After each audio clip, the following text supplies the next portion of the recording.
Dear students, welcome back to this teleconference session related to postgraduate diploma in rural development. In our earlier session, I was making an effort to acquaint you with the basic features of voluntary action and voluntary organizations, the basis of voluntary associations and all that. I think it will be advisable to keep up with this topic in continuation of the earlier session, so that you get a broader exposure of that. The area is very important. You should note it.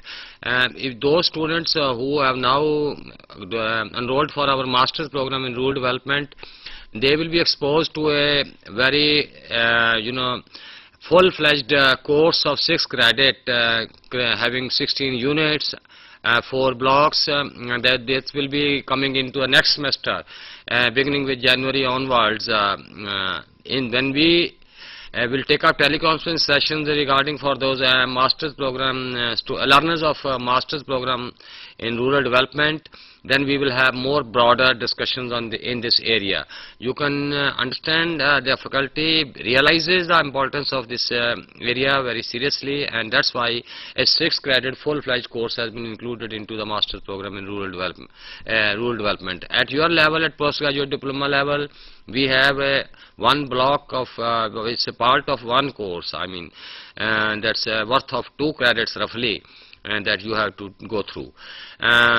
I think I just had reached a point where I should particularly tell you the basic distinction between voluntary organizations and NGOs. Now, voluntary organizations are formed by individuals or groups, as I told in the earlier session. Counterposed to that, NGOs are normally initiated, even sometimes basically assisted or sponsored by state agencies also, or by the government, and people form rules, regulations and systems of administration. In voluntary organizations, they are the people themselves design their own rules, they design their own constitution, make their own system of functioning, while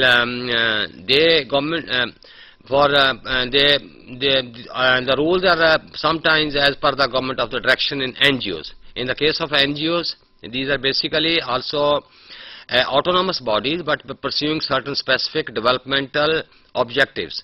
NGOs are assisted by the state to pursue certain kind of specific developmental objectives, and they, to a greater extent, they certainly have to follow the directions or the regulations or under certain appropriate acts made by the state. This is a basic distinction. The second distinction is that voluntary organizations generate their own funds or receive funds from donor agencies, including NGOs. They can even receive funds from other international NGOs, other but state funds also, or donor agencies. State funds may be in the grant in aid, but then the character changes immediately towards the NGO.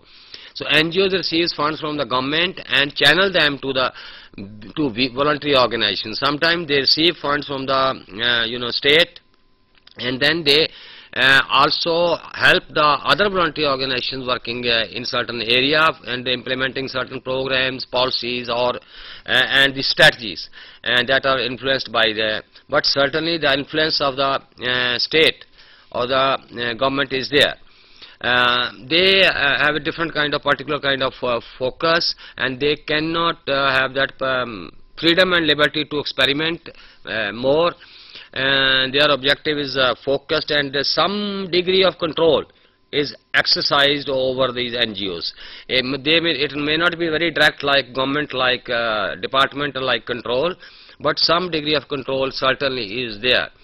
While in the case of voluntary organizations, they have to have full freedom. It's total freedom. They have come up on their own. They come up on their own initiatives. They make their own rules, regulations. They have all their freedom to decide about their goals. They are the methods in which of the implemented strategies for implementation, and that sort of freedoms exist for the voluntary organization. This basic distinction which we have included in the course. This is not that something very out of the syllabus I'll bringing to you. My whole concern is also, no doubt, I explained you to large number of issues which are not possibly included in the text over there. But my tendency is always to come back to the central focus, what is there in your syllabus, so that it helps you to understand, have certain clarifications about the basics of the area and the topic. These focused points of distinction are very much listed over there in the print materials which you have received. If you carefully read them, then you might be by now also knowing that the third distinction, that voluntary organizations formulate their own strategies, policies and programs. They have the freedom to chalk out their own policies according to their own understanding at the grassroots levels and according to their own priorities. They are, because they live near the people, they understand the problems. So those people who come together and form a voluntary organization, they have a full freedom to make their policies, what are the priorities, which problems are they are interested to attend to it or mitigate in society, whether it's health or whether it's water, whether sanitation, whether exploitation of the agricultural labor, or whether it's they want to devote in, let's say, in certain kind of areas the child labor or bonded labor. Large number of organizations, they decide their own priorities with their own freedom, and then they work toward that, or maybe concern for the elderly people, or maybe health services. So the vast areas, which spectrum of areas which voluntary organizations are attending to it. The underlining principle is that voluntary organizations have that sort of freedom to choose their own problems and goals and purposes, and then devise accordingly. They have the freedom to devise their strategies and implementation of programs. On the other hand, NGOs receive funds from the government and channel them to VOs, as I told earlier. They implementing the programs, policies and programs and strategies are influenced by government directives. Because government, state has certain kind of own understanding. In the last session, I made this distinction that the developmental perspective or paradigm of state will always be different. It has different kind of compulsions than what people think.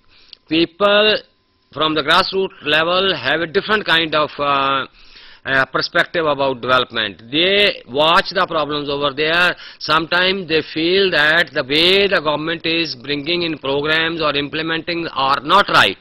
So that's why they come together, make certain kind of small organization and make their own initiative. Maybe a small,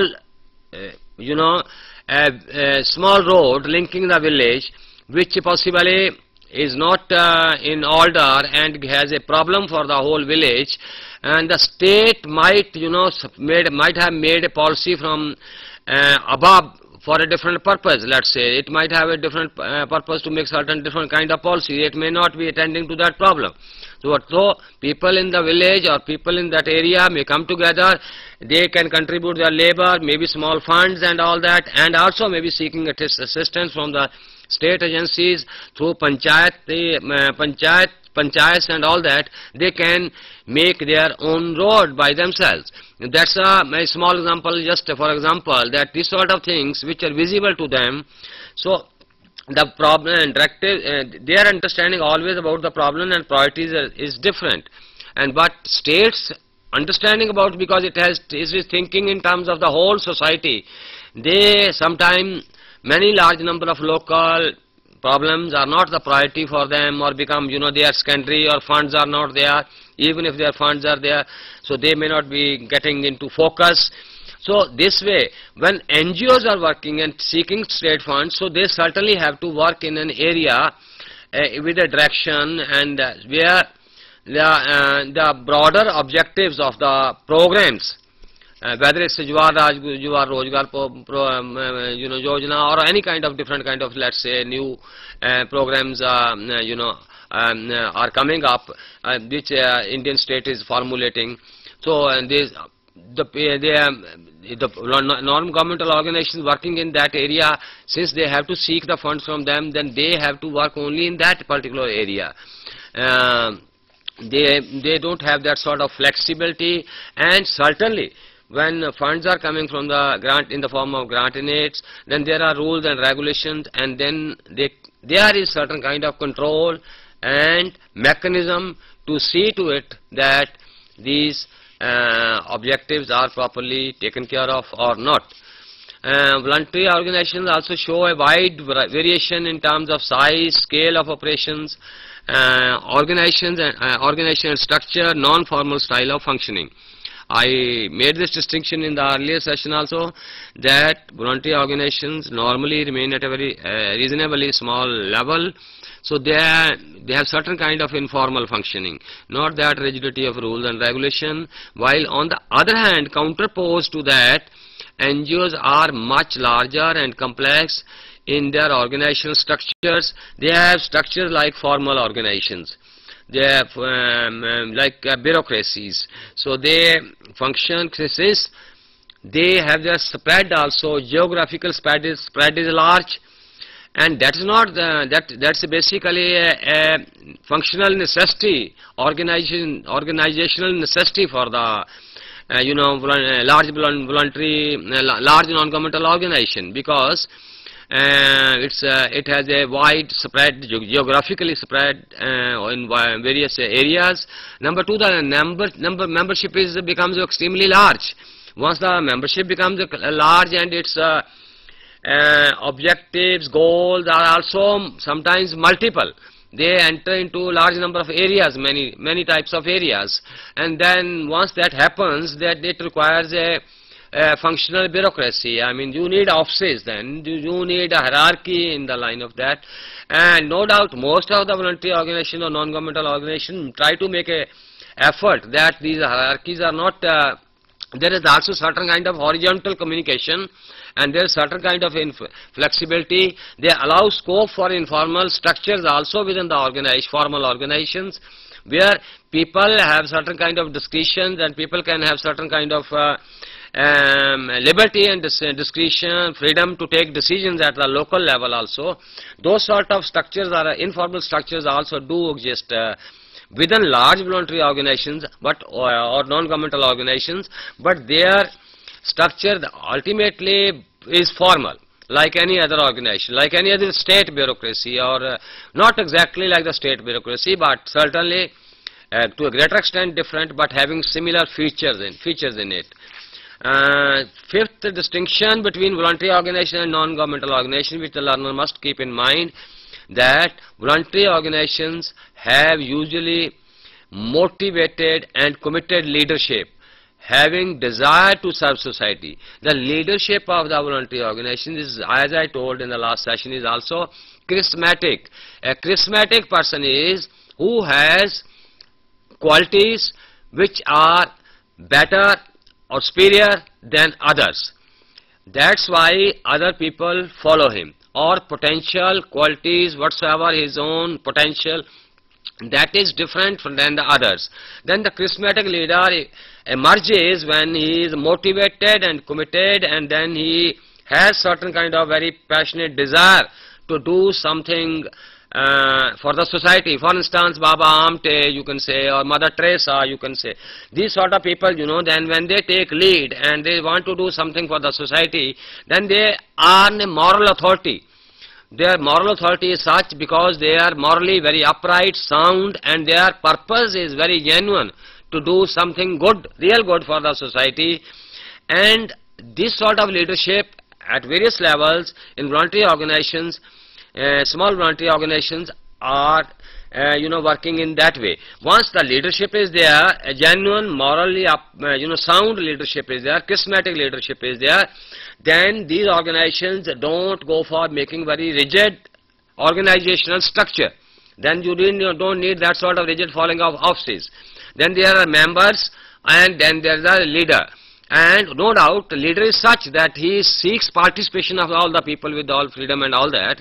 A genuine leader in voluntary organizations, small voluntary organization, will certainly consult everybody, will seek the participation of members, but these small organizations, voluntary organizations, can function that way. But if they are large voluntary NGOs, they depend on paid professionals, staff, employed staff, salaried staff, and have hierarchical structures, as I told in the beginning, then it tends to acquire all the characteristics which a formal organizations have.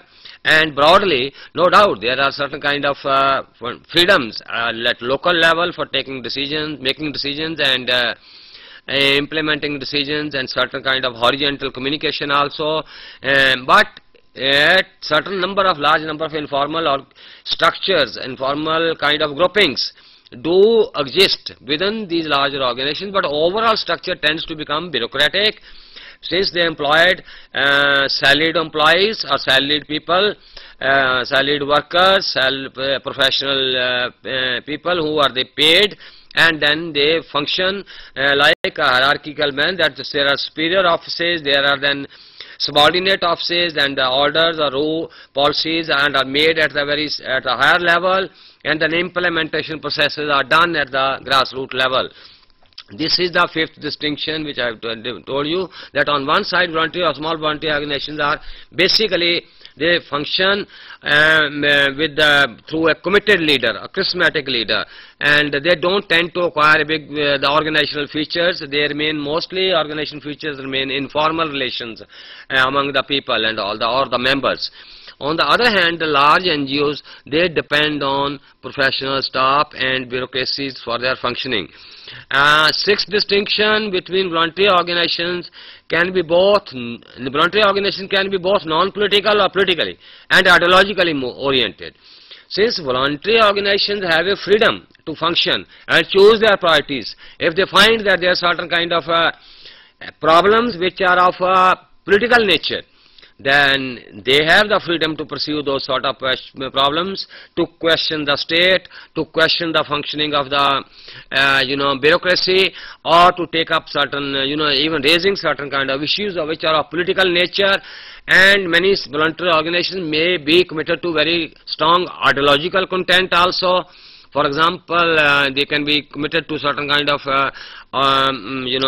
their ideologies strongly, which may be of every kind, maybe even progressive ideologies. Certain voluntary organizations may choose to commit themselves to even retrogressive or ideologies, not so advanced, not so forward looking. So that freedom exists over there, because in principle, if you start curbing the freedom, then you will kill the whole project. So basic freedom is there. It's up to the people to choose over there. They can exercise the way they want it fit, as long as this freedom is not halting others. So if they intend to do certain kind of good, certain voluntary organization can just work for its own interest, for the interest of its own members. It may only work for, it can work only for its own members. It may not think of doing any good further for the society. But certain voluntary organization may think of reaching the people, making contributing to the society, and this they are basically these are distinctions are there. So the that once the freedom question of freedom is there with the voluntary people, so these voluntary organizations can be political, and many times they are non-political also. But NGOs, since the state funds them, mostly supports them, they have to be non-political in nature. They cannot go for, they don't have the freedom to experiment with the different ideologies or the questions of issues of political nature. They have to be non-political, broadly non-political in theory, in principle, and their character and nature should be non-political. This was the sixth distinction between voluntary organizations and NGOs. The seventh distinction is that voluntary organizations can be activist organizations.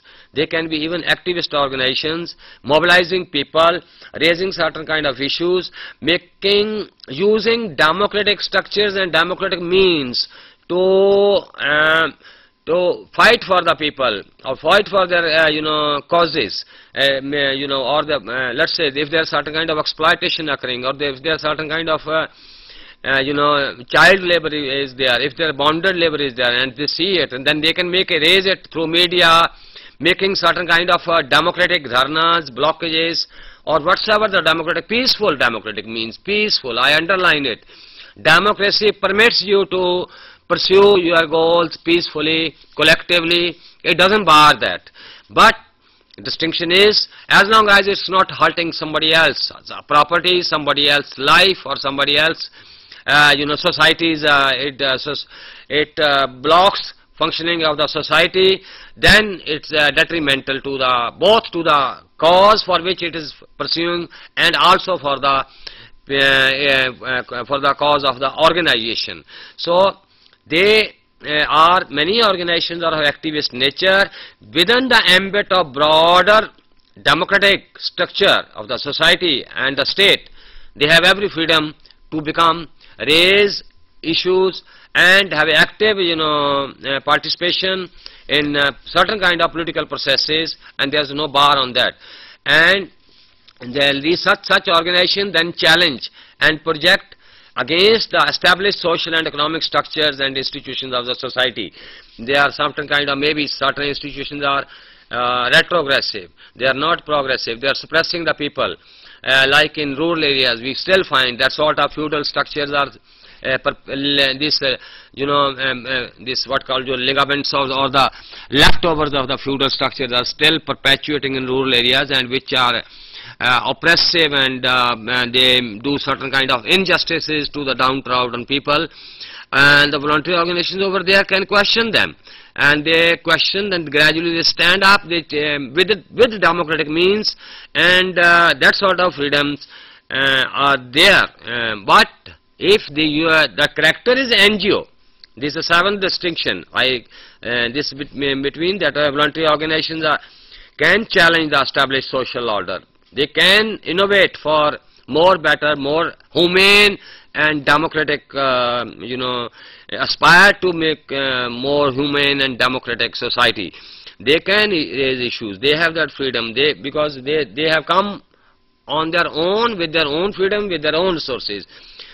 Counterposed to that, if they are the non-governmental organizations work within the framework of established social and economic structures, because they are bound by rules and regulations, by certain kind of restrictions, by certain kind of controls, since grant and state funding comes in the form of state funding, in the form of grant and aid, and then there are certainly strings attached to it, and they have to focusedly work according to the pursue the objectives of certain developmental programs conceived by the state. I don't say that those programs are of a negative nature. They certainly also of positive nature. Only there can be difference of perception, because or in their effective implementation, because that is a normally character of the or you can say the complexities of the such a big state, that sometimes they may not have that sort of focus delivery or implementation at the ground level. But such NGOs, the non-governmental organizations, have to abide by those rules and regulations from where the funds are flowing, and what are the broader objectives of those programs. They have to work within that ambit and that area, so that they remain focused and are able to function within the prescribed institutional framework. These are 7 distinctions which are certainly we have given in your course content also, in the syllabus also, and I think students, many of you might have read by now it, but if you have not read, or you have read also, hopefully this will again, it will benefit you. Now I briefly come to the factors affecting people's participation. Now the basic requirement is that when you make a voluntary organization or NGO, certainly you seek the broader participation of people. Otherwise that may remain very limited, and it may not have certain kind of if people at the ground level or grassroots level are not cooperating, are not accepting a certain voluntary organization or its philosophy or its thinking, then it becomes self-defeating. That whole exercise will go waste, and it will be in vain rather to make any effort if the people don't have understand, and you don't have the communication with them, with for whom you are working, and if they have certain kind of doubts, apprehensions about there at the ground level. That's a very sensitive area. So and there are certain kind of factors which certainly affect their participation or non-participation. For extent, number one which comes to mind is extent to which programs are based on felt needs. If a particular kind of voluntary organization identifies the felt needs of the people, the way people are feeling, what are their needs over there. If the need over there is a daily bread and or earning little bit to have food and little clothing and all that, and then but you make for them, you know, a very different kind of a project for them, they will not be interested in it. So what the people feel, what are their problems over there, that needs to be understood. Only then people become receptive, and only then these programs are linked to them.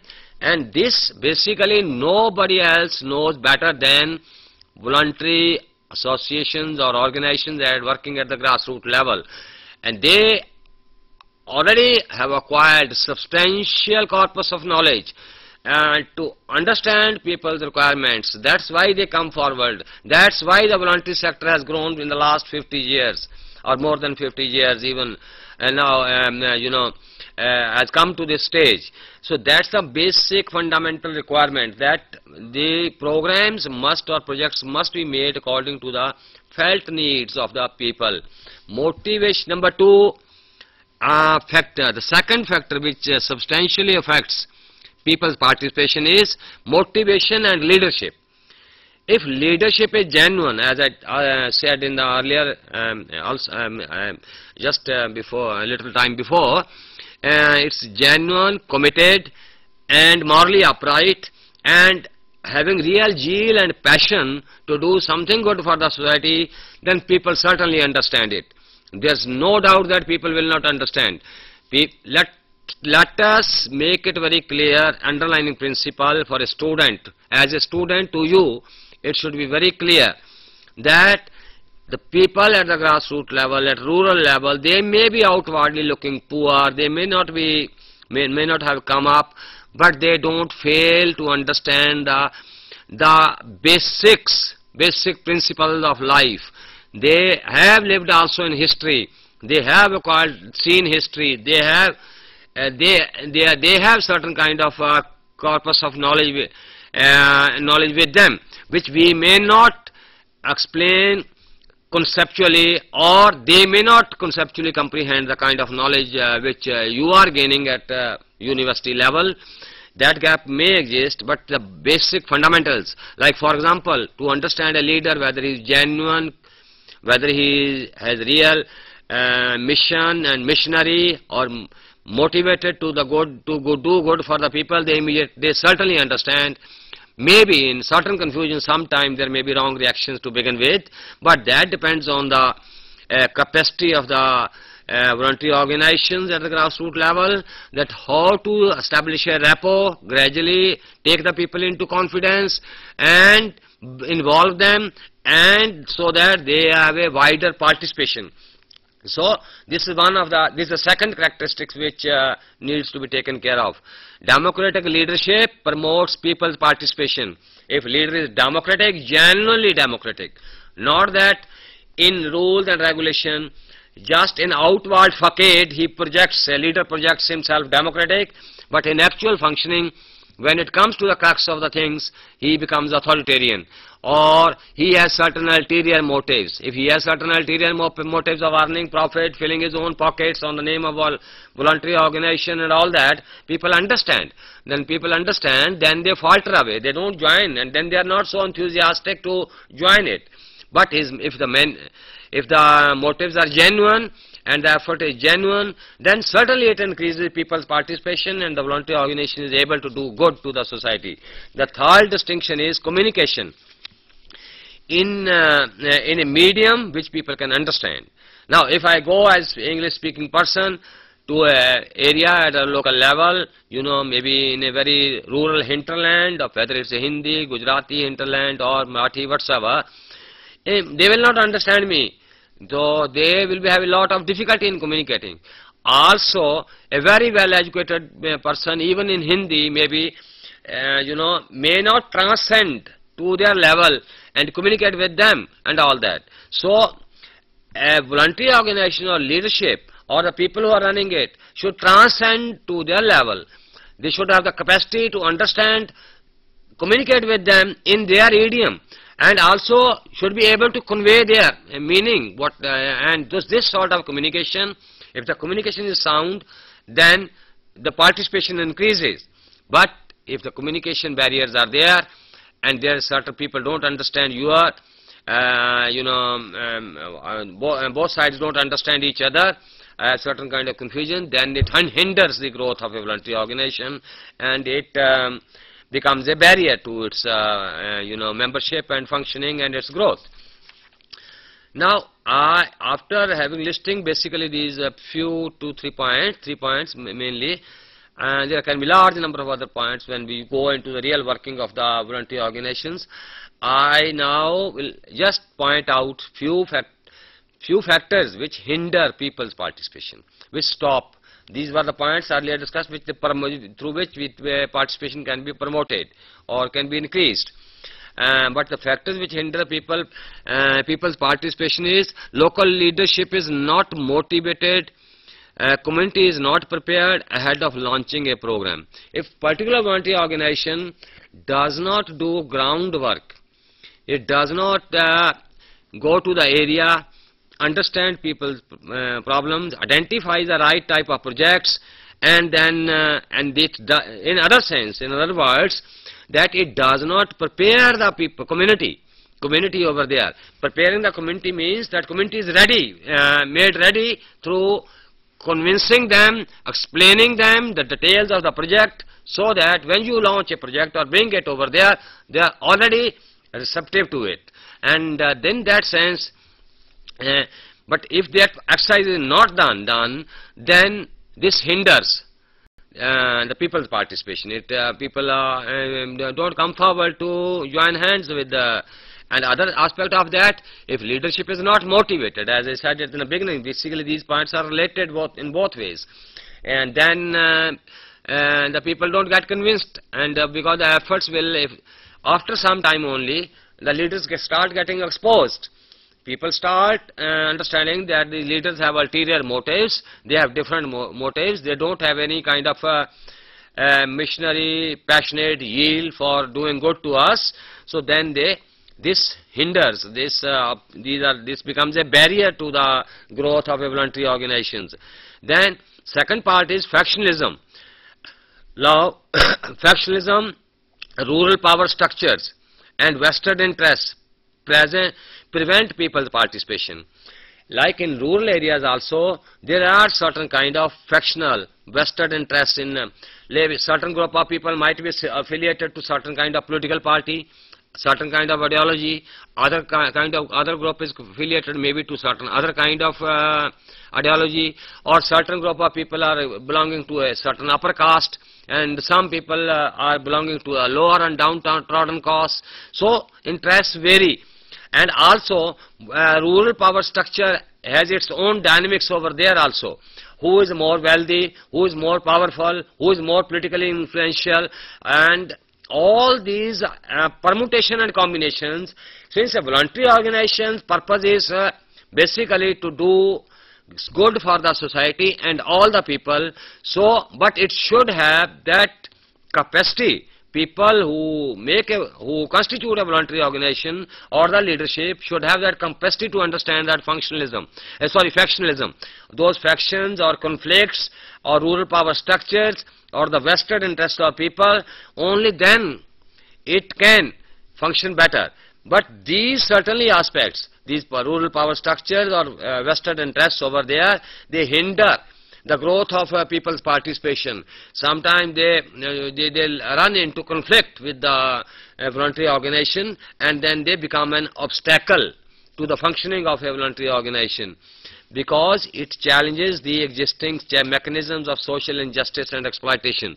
Because if you go just over there and start challenging those structures, maybe which are the leftovers of the past feudal systems, or the caste system which is still perpetuating, or people having upper caste having power.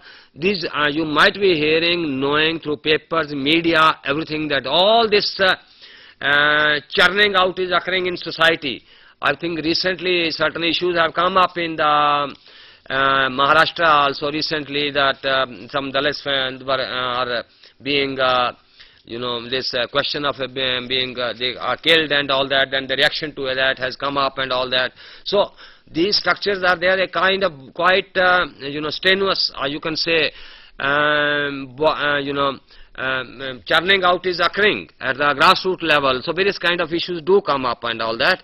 But if you start working over there in those areas, immediately the classes or the people, those who have power and those who have different vested interests and established mechanisms of perpetuating social injustice and exploitation in society, they get threatened. They immediately get threatened. Certainly they will devise certain kind of ways and means to scuttle these kind of exercises.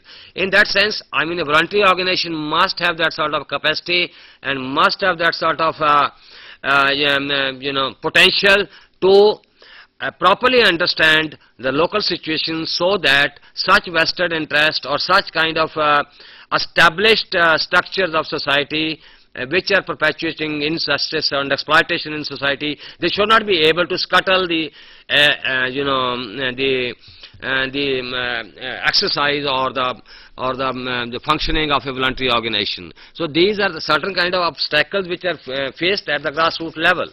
And the third aspect obstacle basically is bureaucracy is usually another hurdle, since many programs, progressive voluntary action imply erosion of their authority and status quo. Like any voluntary organization, when works in the field, challenges the authority structures, already established authority structures, maybe rich people over there, or people having politically influential people, or people aligned to particular political party, or people having those who are employing scheduled castes or scheduled tribes or agricultural laborers in their agriculture, in their fields. So they get threatened, and they can become a barrier to the functioning of a voluntary organization. Similarly, the bureaucracy, state bureaucracy or the bureaucracy at the local levels, since it also has a habit to maintain status quo, because they are people who are wielding power. They don't want that anything should be disturbed. They would always like to that their own existence functioning must be smooth. But when a voluntary organization goes to the field and challenges the functioning of that, maybe of a magistrate, local magistrate, maybe certain kind of a police officer, maybe certain kind of other bureaucratic official, or certain. So when it starts challenging as an activist, and then the bureaucracy gets threatened, and since it gets threatened, that its own power will be eroded. Once that power is eroded, then the fear of that erosion of power, it can start becoming as an obstacle. It can bring in rules, regulations, other kind of things to scuttle the functioning of a voluntary organization or hinder the functioning of a voluntary organization. This is another third hurdle or hindrance for a voluntary organization to function at a grassroots level. Then fourth is the illiteracy, poverty and low level of awareness. This also hinders people's participation, because since large number of people are illiterate, they are ignorant, they are apprehensive, they have their own doubts, they are just surviving for their own life, and they don't have maybe awareness because of a lack of education. So this is another hurdle for the growth of voluntary organization. No doubt for the last 50-60 years, the whole voluntary sector has made a tremendous, I repeat it, progress, and has come up in a very strong way. at the all India level, reaching to the grassroots level everywhere, and is contributing also substantially. But this hindrance, because of illiteracy, because of ignorance, this hindrance still remains over there, and as more and more education spreads, possibly more and more initiatives, voluntary initiatives will come into picture at the rural areas. So the fourth distinction is illiteracy and ignorance and lack of education among the people. Now, after having told you about the factors which facilitate the participation in a voluntary organization, after that I have explained to you the factors which hinder or block the participation of people into a voluntary organization. Now I come basically to the last. I think these two sessions will be, I must say, should be very good for you if you are there. There's another factor, but the students, if learners are there, it should be very good for you. You might have by now got an overall idea about the whole, what's voluntary action in rural development. And now I come to the last part of the role of the state. Development with the social justice promotes and develop interests of the disadvantaged section of society. Now, state has that agenda. Indian state, democratic state has that agenda to work for the upliftment of the disadvantaged section. There is no doubt about it, and this is a basically stated agenda. The importance of voluntary organization has significantly increased after independence. As I said in the beginning of the first session, that it's only after independence, because a democratic state comes into picture. Once democratic state comes into picture, democratic society, it would like to create a democratic society, and that democratic society we have, along with other various types of rights, we have the right of freedom to associate. Let me explain to you that the Constitution of India is the most evolved form of document. It possibly, like the democracy in other countries, have grown very tortuously through various struggles, like in England or in other Western Europe, in France and Western European countries, in United States also. It has come through a very tortuous way. Even United States of America acquired its freedom, but in the Constitution, the freedom of association right was not there. It was not there. So it was incorporated in a different way by the Supreme Court over there, their highest court over there. Through that intervention, a certain different kind of interpretation was made. That's why then only the right to freedom or to association was incorporated. But Indian state, when we made the Constitution, it was right there in the beginning. It was incorporated in the beginning. Even in the French case, as a democratic institution developed over there, the right to freedom of association was missing. Even when after this revolution and all that, when the constitutional structure, it was not incorporated. So in that sense, Indian Constitution is the most evolved document of freedoms and liberties and democracy, because it has borrowed from large number of constitutions. Also, as in England or Great Britain, the democracy institutions evolved. Simultaneously they were evolved here also. I think I will like to wind up at this stage, because both these sessions are the large number of issues have been explained to you, but only painful aspect is no questions. No questions are coming from you, and I ask the students that, even ask the regional centers that they should invite more and more students, so that it leads to a lively discussion and students get benefited also, and we certainly also get motivated. Otherwise, that hanging feeling remains. Where this knowledge is reaching or who is getting it. So it will be always, we will request to the regional centers, regional directors or their staff over there, they should motivate more and more students